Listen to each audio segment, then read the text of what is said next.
আসসালামু আলাইকুম প্রিয় বন্ধুগণ। আজকে আমি আসছি ব্রাহ্মণবাড়িয়ার সরাইল উপজেলা নাসিরনগর যাওয়ার রাস্তা এটা। এই হাওর অনেক ঐতিহ্যবাহী এবং এটা অনেক দর্শনীয় স্থান। এখানে দুই সাইডেই আপনার বিশাল বড় হাওর মাঝখান দিয়ে বয়ে গেছে আপনার নাসিরনগর সড়ক।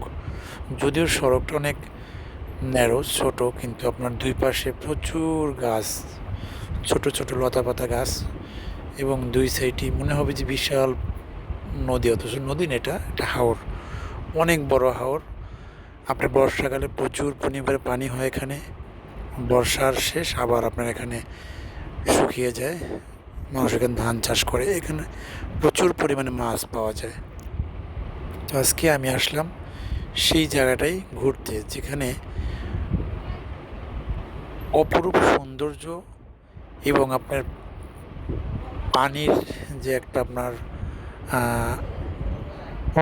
সৌন্দর্য এখানে আসলেই উপভোগ করা যায়। এবং এখানে প্রচুর মানুষ আসে। এখানে পাশে আপনার ছোট ক্যাফের মতন আছেন, ওই পানির ভিতরেই।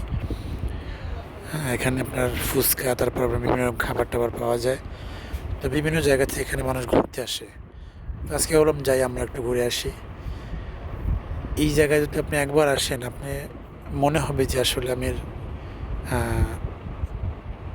প্রাকৃতিক যে সৌন্দর্য এটা কেমন হইতে পারে, তার একটা উদাহরণ এখানে আসলেই বুঝতে পারবেন।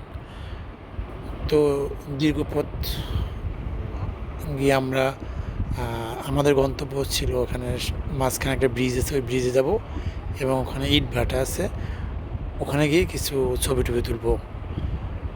তো এই উপলক্ষে আমরা রওনা হলাম। ওখানে অটো পাওয়া যায়, সিএনজি পাওয়া যায়, কেউ বাইক নিয়ে আসে।